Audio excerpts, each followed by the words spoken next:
How's it going, guys? Squishy B here. Before I get into details on what we're working on here, I wanted to draw attention to the music in the background.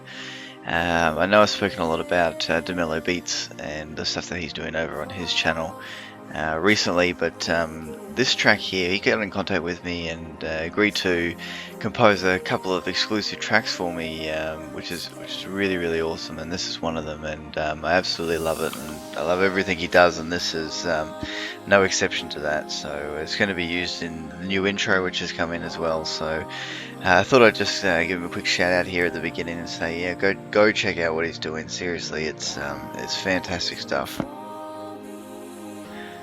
So yeah, what we're working on here is a poster for the game Dishonored. I think it was released late last year sometime, and I'm a little bit late to the party, but with my son being born around the time of its release and second child as well, it didn't leave a lot of time for video games. So although I owned it, I'm only just getting around to playing it now, and I tell you what, I really do like this game. I think for me, with video games, it's all about the art, direction and the setting, and I suppose that's why Bioshock's probably my favourite game of all time. I just loved everything about it, and this game has got that feel to it again as well. I can sort of see the content becoming fairly repetitive after a while, but at the moment I'm still enjoying it, and it's really fun. Yeah, I struggled for a while with the composition for this one, trying to get it right. I wasn't 100% happy with how it worked in the end, but then when I coloured it up, it didn't look too bad, so I thought I'd release it anyway.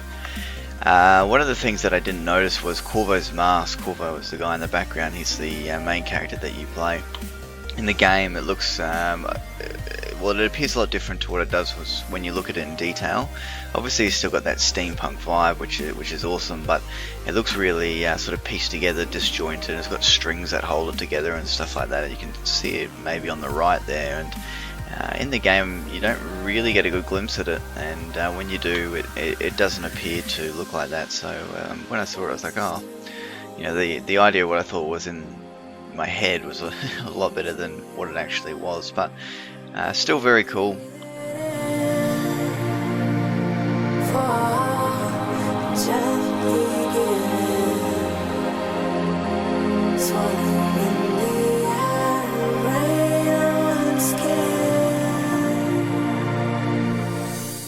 One of the questions I get almost daily, or even a couple of times on every video, is regarding Wacom tablets.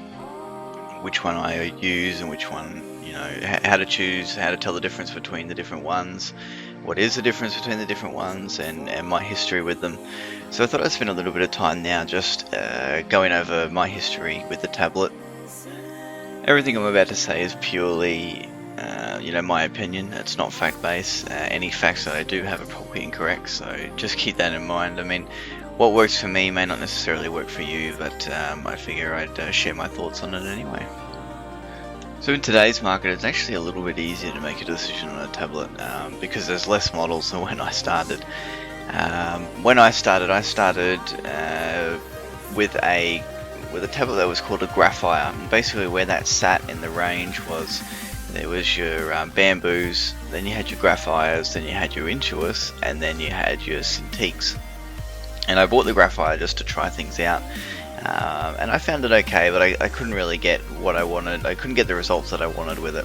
The surface of it was really smooth. It had like a plastic covering over the top, and so it didn't really simulate. Like moving from paper to that tablet was kind of difficult because of the surface of it.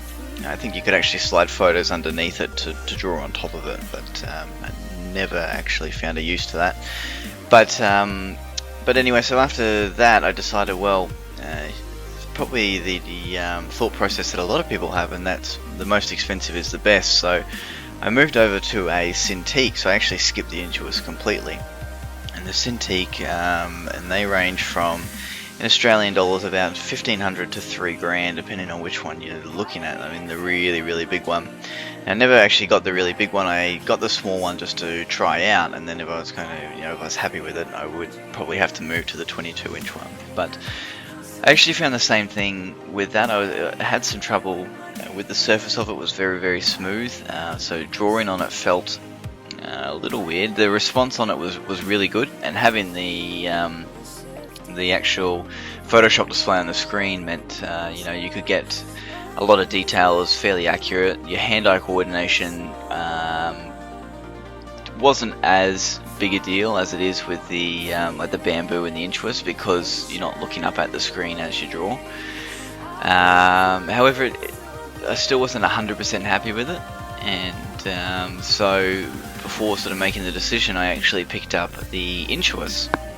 And the reason I decided to go with the Intuos, or what its major difference is over the Graphire, obviously the Cintiq is the one with the display on the actual tablet. So the Intuos and the Graphire at the time, which basically is now the bamboo, is if you look at the text specs, it's a little number called the pressure levels. Now my Graphire had, I think at the time it was about 256 pressure levels, and that basically means you know, how much sensitivity it can have. Obviously you can change the settings and stuff like that, so when you're using your pen, you know, how smooth it is, you know, the brush lines and stuff like that, and also the you know, the variation that you can get with strokes. And I went from 256 with the Graphire, which, as I said, I wasn't really happy with, and then I picked up the Intuos, and it had, I think it was around 2000 or 2500, so it was a huge step up, and instantly it was perfect. It I was getting the results I wanted fairly quickly. Obviously I still had to develop a bit as an artist, but back then that was exactly what I was after, and I felt that what I was doing with my hand, it was actually being displayed on screen, which was great, and exactly what you want. Now since then, the Graphire has been phased out completely from what I can see. There's no talk about it on the Wacom site. It looks like there's about 4 different types of bamboos. Now keep in mind that it's been about 3 or 4 years before I've been in the Wacom market. I've had my Intuos for that long, and it still holds up. There is actually a new model out. I use the Intuos 4, there is an Intuos 5, but I've had no real need to upgrade at this point. But looking at the pressure levels on all the bamboos, they're all 1024, so they are actually already a lot higher than what the Graphire is. So that's really good to see. They must have removed that and then pushed up that bamboo text specs quite a bit, which is fantastic. Now the Intuos itself has 2048, which is the same as what mine has, so the new Intuos has about the same, and you can tell the difference between those 2 pressure levels. So if you do have a chance to try out both, I really recommend having a look at both of them. The thing that I really love about the Intuos is its surface. I spoke earlier about the Graphire and how it was a hard plastic surface.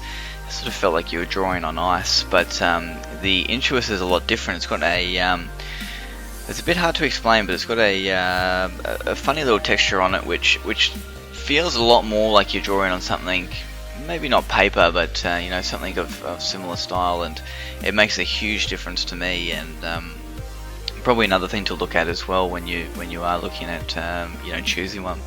The other thing is, for me, size. For me, I use the large version of the Intuos. There is a small, medium, large, and an extra large. And the reason why I don't have the extra large is because it just won't fit on my desk.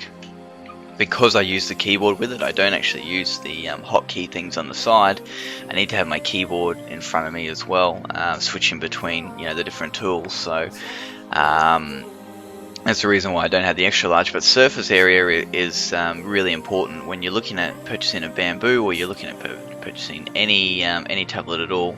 Do keep in mind the size of the tablet, because you don't want to be drawing on a postage stamp. I know some of those smaller things are really, really tiny. Same with the small Cintiq. I find, I think it's the 12-inch one, I find it was really, really small. That was one of my other gripes with it. But other than that, that's the major difference. The things to look for again is the surface. So if you get to go into a store and have a look, see what the difference is. I haven't seen the new bamboos personally, but I do recommend doing that. Also have a look at your pressure levels. Also have a look at the size of the tablet, and of course price is an important thing as well. The Intuos is considerably more pricey than the Bamboo, so maybe for getting started, the Bamboo is the way to go.